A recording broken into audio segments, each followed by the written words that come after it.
तुलसी को जल देते समय बोलने चाहिए ये 3 शब्द, सभी मनोकामनाएं पूर्ण हो जाती हैं। दोस्तों, पिछले वीडियो में हमने आपको तुलसी को जल देने के महात्म्य की कथा सुनाई है। आज के इस वीडियो में हम जानेंगे तुलसी को जल देते समय क्या बोलना चाहिए। एक बार की बात है, देवी सत्यभामा ने भगवान श्री कृष्ण से तुलसी को जल देने का महत्व पूछ लिया था। तब भगवान श्री कृष्ण ने उन्हें उसका महात्म्य सुना दिया था। आगे देवी सत्यभामा कहती है, हे स्वामी, आपने मुझे तुलसी को जल देने का महत्व तो बता दिया है, किंतु अब मेरे मन में यह जानने की जिज्ञासा हो रही है कि तुलसी को जल कैसे देना चाहिए, तुलसी को जल देने की सर्वोत्तम विधि कौन सी है तथा तुलसी को जल देने का मंत्र कौन सा है। कृपया आप मुझे इन सभी प्रश्नों का उत्तर दें। तब भगवान श्री कृष्ण देवी सत्यभामा से कहते हैं, हे प्रिय, जिस प्रकार से मैंने तुम्हें तुलसी का माहात्म्य सुनाया है, उसी प्रकार से तुलसी को जल देते समय बोले जाने वाले मंत्र का भी बड़ा महत्व है। यह मंत्र केवल 3 शब्दों का है, किंतु इसका प्रभाव बहुत कल्याणकारी है। जो भी मनुष्य नित्य तुलसी को जल देते समय अपने मुख से केवल ये 3 शब्द बोल देता है, तो साक्षात लक्ष्मी उसके घर में प्रवेश करती है। उसकी दरिद्रता समाप्त हो जाती है, उसे धन धान्य की प्राप्ति होती है। वह मंत्र बताने से पूर्व मैं आपको तुलसी के इस मंत्र का महात्म्य सुनाता हूं। इस महात्म्य को सुन लेने मात्र से ही मनुष्य के समस्त पाप नष्ट हो जाते हैं। उसे 100 वर्षों तक तुलसी को जल देने का पुण्य प्राप्त हो जाता है। इसीलिए देवी, आप इस कथा को ध्यान से पूरा जरूर सुने। देवी सत्यभामा कहती है, हे प्रभु, मैं इस कथा को पूरा अवश्य सुनूंगी, आप मुझे तुलसी के मंत्र का महात्म्य सुनाइए। श्री कृष्ण कहते हैं, हे देवी सत्यभामा, दक्षिण में एक अत्यंत शोभायमान नगरी थी। उस नगरी में सुशर्मा नाम का एक खोटी बुद्धि का ब्राह्मण रहता था। पापियों का तो वह शिरोमणि था। उसका जन्म एक ऐसे ब्राह्मण परिवार में हुआ था जो पाप कर्म करने वाले, शास्त्र ज्ञान से शून्य थे। वह जन्म से तो ब्राह्मण था, किंतु कर्म से वह अत्यंत दुराचारी था। वह न पूजा पाठ करता, न ध्यान करता, न जप, न होम और न ही अतिथियों का सत्कार करता था। उसके द्वार पर आए अतिथियों को बिना दान किए ही क्रूरतापूर्वक भगा देता था। स्त्री लंपट होने के कारण वह सदैव ही पराई स्त्रियों में आसक्त रहता था। उसे मदिरा पान करने की भी आदत थी, साथ ही वह मांस खाया करता था। वह दिन में खेत में काम करके पत्ते बेचकर जीविका चलाया करता था और रात्रि में वेश्याओं का सेवन करता था। इस प्रकार से उस ब्राह्मण ने अनेक वर्षों तक जीवन व्यतीत किया। फिर एक दिन वह दुर्बुद्धि सुशर्मा बेचने के लिए पत्ते इकट्ठा करने के लिए एक ऋषि की वाटिका में घूमने लगा और पत्ते तोड़ने लगा। तभी एक काल रूपधारी काले सर्प ने उस ब्राह्मण को काट लिया और उसी समय पर उसकी मृत्यु हो गई। उसके बाद 2 यम के दूत उसे लेने के लिए उस स्थान पर प्रकट हुए और उसे उठाकर यमलोक ले जाने लगे। मार्ग में वह यमदूतों के सामने बहुत विलाप करने लगा, हे दूतों, मुझे कहां ले जा रहे हो? मुझे छोड़ दो, मेरे प्राण बख्श दो। किंतु यमदूत उसे यह कहते हुए ले जाने लगे, अरे दुष्ट ब्राह्मण, तेरे पाप कर्मों के कारण तुझे सांप ने काट लिया है। अब यमराज तुझे अवश्य घोर नरक में डाल देंगे। फिर यम के दूत उस ब्राह्मण को लेकर यमलोक पहुंचते हैं और यमराज के सामने खड़े हो जाते हैं। चित्रगुप्त उस ब्राह्मण का लेखा जोखा निकालते हैं और यमराज से कहते हैं, हे धर्मराज, इस ब्राह्मण ने बचपन से लेकर मृत्यु तक पाप ही पाप किया है, इसने कभी कोई पुण्य का काम नहीं किया है।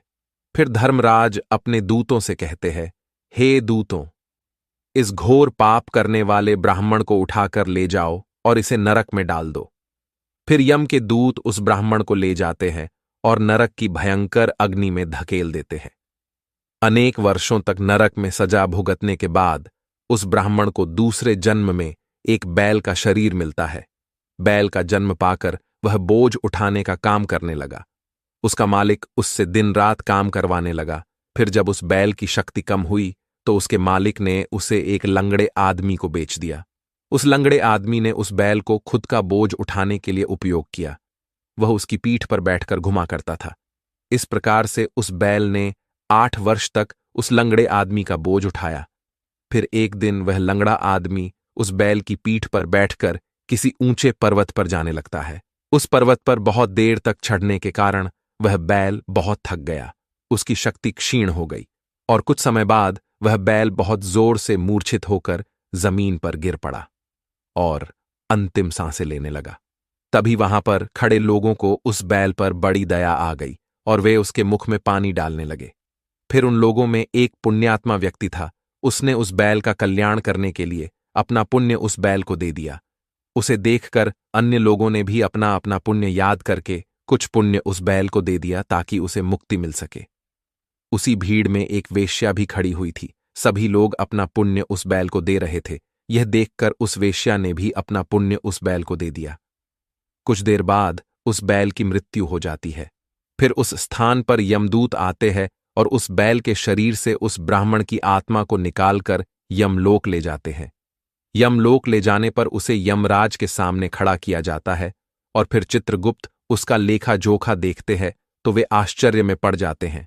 उस वेश्या के द्वारा उस बैल को दिया हुआ पुण्य बहुत बड़ा होता है। उस पुण्य के प्रभाव से उसके सभी जन्मों के पाप नष्ट हो जाते हैं। फिर यमराज उस ब्राह्मण के सभी पाप क्षमा करते हैं और कहते हैं, हे ब्राह्मण, उस वेश्या ने तुझे अपना पुण्य देकर तुझ पर बड़ा उपकार किया है। केवल उसी के पुण्य के कारण तुम्हारे सब जन्मों के पाप नष्ट हो गए हैं और यमराज उसे फिर से मनुष्य जन्म प्रदान करते हैं। इस बार वह पृथ्वी पर आकर एक उत्तम ब्राह्मण कुल में जन्म लेता है। उस महापुण्य के प्रभाव से उसे इस नए जन्म में अपने पूर्व जन्म की बातें याद आने लगती है। जब वह ब्राह्मण बड़ा हो जाता है तो उसे याद आता है कि पिछले जन्म में जब वह बैल था तब एक वेश्या ने उसे उसका पुण्य दे दिया था। इसीलिए उसके मन में उस वेश्या के बारे में जानने की इच्छा होती है और उस महापुण्य के बारे में जानने के लिए उस वेश्या का पता लगाकर उसे ढूंढते हुए उसके नगर में चला जाता है। वह वेश्या अब बूढ़ी हो चुकी थी। फिर जब उसे वह वेश्या मिल जाती है तो वह उसके सामने जाकर उसे बार बार प्रणाम करता है और उस वेश्या का धन्यवाद करने लगता है। वह वेश्या कहने लगती है, हे ब्राह्मण श्रेष्ठ, आप कौन हैं और किस कारणवश आप मुझ वेश्या को धन्यवाद दे रहे हैं? मैंने आपका कौन सा कार्य किया है जो आप मुझे नमस्कार कर रहे हैं? तब वह ब्राह्मण कहता है, हे माता, मैं वही बैल हूं जिसे तुमने अपना पुण्य दे डाला था। अपने पाप कर्मों के कारण मुझे पिछले जन्म में बैल होना पड़ा था। उस पर्वत पर जब मैं मर रहा था तो तुमने मुझे अपना पुण्य दिया था। तुम्हारे पुण्य के प्रभाव से ही आज मुझे फिर से मनुष्य जन्म मिला है। तुम्हारे द्वारा दिए गए उसी पुण्य के कारण मुझे अपने पूर्व जन्म की सारी बातें याद है। किंतु हे माता, मैं आज यहां पर यह जानने के लिए आया हूं कि तुमने मुझे उस समय पर अपना कौन सा पुण्य दिया था जिस कारण से मेरे सभी जन्मों के पाप नष्ट हो चुके हैं। मैं उस पुण्य के बारे में जानना चाहता हूं। तब वेश्या ने कहा, हे ब्राह्मण श्रेष्ठ, मैंने तो अपने जीवन में कोई पुण्य के काम नहीं किए हैं, किंतु मेरे घर में एक तोता है जो पिंजरे में रहकर हमेशा कुछ बोलता रहता है, जिसे सुनकर मेरा अंतकरण पवित्र हो गया है। उसी तोते के द्वारा बोले गए मंत्र का पुण्य मैंने तुम्हें दान में दिया था। फिर वह वेश्या और वह ब्राह्मण उस तोते के पास जाते हैं और उसे पूछने लगते हैं, हे शुक, तुम कौन सा मंत्र बोलते रहते हो जिससे हमारे जीवन का उद्धार हुआ है? यह मंत्र तुम्हें किसने सिखाया और इस मंत्र का क्या अर्थ होता है? तब उस तोते ने अपने पूर्व जन्म का वृतांत सुनाना आरंभ किया। वह तोता कहने लगा, हे ब्राह्मण श्रेष्ठ, पिछले जन्म में मैं एक ब्राह्मण था। मैं अपने ज्ञान के अहंकार में अंधा हो चुका था। मैंने कभी गुरुजनों का आदर नहीं किया, सदैव ही उनका अपमान किया। मुझे अपने ज्ञान पर इतना अधिक घमंड हो गया था कि जिस कारण से मेरे क्रोध बहुत अधिक बढ़ गए और मैं सभी से द्वेष करने लगा, अन्य मनुष्यों को तुच्छ समझने लगा, विद्वानों का भरी सभा में अपमान करने लगा। फिर कालांतर में मेरी मृत्यु हो गई और मुझे यमलोक ले जाया गया। पूज्य जनों और गुरुजनों का अपमान करने के कारण मुझे तोते के कुल में डाल दिया गया और मेरा जन्म एक तोते के रूप में हो गया। मेरे पाप कर्मों के कारण छोटी अवस्था में ही मेरा अपने माता पिता से वियोग हो गया। फिर मैं पेड़ की डाल पर बैठकर रो रहा था तो उसी स्थान से कुछ मुनि जा रहे थे। उन्होंने मेरी दयनीय पुकार सुनी और मुझे लेकर अपने आश्रम में चले गए। वहां उस आश्रम पर उन्होंने मुझे एक सुंदर पिंजरे में रखा और मेरा अच्छी तरह से ख्याल रखा। वे मुझे नित्य भोजन दिया करते थे और पढ़ाते थे। उस स्थान पर वे ऋषि मुनि, उनकी स्त्रियां और बालक सभी नित्य तुलसी के पौधे को जल देते थे और उसके सामने एक मंत्र का जाप करते थे। उन्हीं के मुख बार बार उस मंत्र को सुनकर मैंने उसे रट लिया और तभी से मैं उस मंत्र को जान गया हूं और वही मंत्र में दिन रात बोलता हूं। उस मंत्र के प्रभाव से मेरी कभी मृत्यु नहीं हुई और मेरी आयु 100 वर्ष की हो गई और मैं इतने वर्षों तक जीवित रहा। इसी बीच एक रात को एक चोर उस स्थान पर आ गया और उसने मुझे वहां से चुरा लिया और फिर इस वेश्या ने मुझे उस चोर से खरीद लिया। इस वेश्या के घर पर आने के बाद भी मैं उस मंत्र को बोलता रहता था, जिसे सुनकर इस वेश्या का मन भी पवित्र हो गया और इसने वेश्या का काम छोड़कर भगवान विष्णु की भक्ति करने लगी। उसी मंत्र के प्रभाव से मेरे पूर्व जन्मों के सभी पाप नष्ट हो गए और उसी मंत्र के प्रभाव से इस वेश्या का भी अंतकरण पवित्र हो गया। हे ब्राह्मण देवता, उसी मंत्र के पुण्य से आप भी पाप मुक्त हो गए हैं। इस प्रकार से तोते ने उस ब्राह्मण को और उस वेश्या को सारा वृतांत सुना दिया, जिसे सुनकर वह ब्राह्मण और वेश्या दोनों ही अत्यंत प्रसन्न हुए और फिर वे दोनों ही नित्य तुलसी को जल देकर उस मंत्र का जाप करने लगे। फिर वह तोता, वेश्या और वह ब्राह्मण तीनों उस मंत्र के प्रभाव से दिव्य विमानों में बैठकर विष्णु लोक को चले गए। श्री कृष्ण कहते हैं, हे देवी सत्यभामा, देखा आपने, केवल तुलसी के इस मंत्र के प्रभाव से उस तोते के, उस वेश्या के और उस ब्राह्मण के सभी पाप नष्ट हो गए हैं। इसीलिए प्रत्येक मनुष्य को रोज तुलसी को जल देते समय इस एक मंत्र का उच्चारण अवश्य करना चाहिए। हे देवी, वह मंत्र इस प्रकार है, इसे तुम ध्यान से सुनो। ओम वृंदावन्ये स्वाहा, ओम वृंदावन्ये स्वाहा। श्री कृष्ण कहते हैं कि जो भी स्त्री नित्य तुलसी के समक्ष इस मंत्र का उच्चारण करेगी वह सौभाग्यशाली बनेगी। जो भी पुरुष तुलसी के सामने इस मंत्र का उच्चारण करेगा उसे अक्षय धन की प्राप्ति होगी। जिस घर के सामने नित्य तुलसी की पूजा की जाएगी उस घर में साक्षात लक्ष्मी का वास होगा। तुलसी का यह मंत्र मंत्रराज कल्पतरु है, यह समस्त फलों को प्रदान करने वाला है। अतः जो भी तुलसी के सामने इस मंत्र का उच्चारण करेगा उसे संपूर्ण सिद्धियां प्राप्त होगी।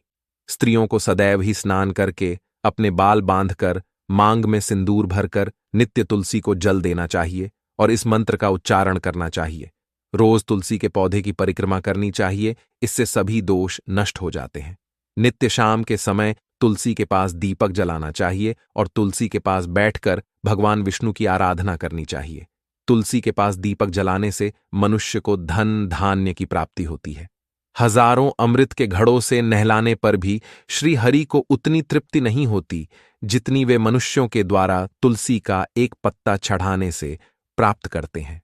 10,000 गाय के दान से मानव जो फल प्राप्त करता है वही फल तुलसी पत्र के दान से पा लेता है। जो मृत्यु के समय अपने मुख में तुलसी पत्र का जल पा जाता है वह संपूर्ण पापों से मुक्त होकर श्री कृष्ण के धाम जाता है।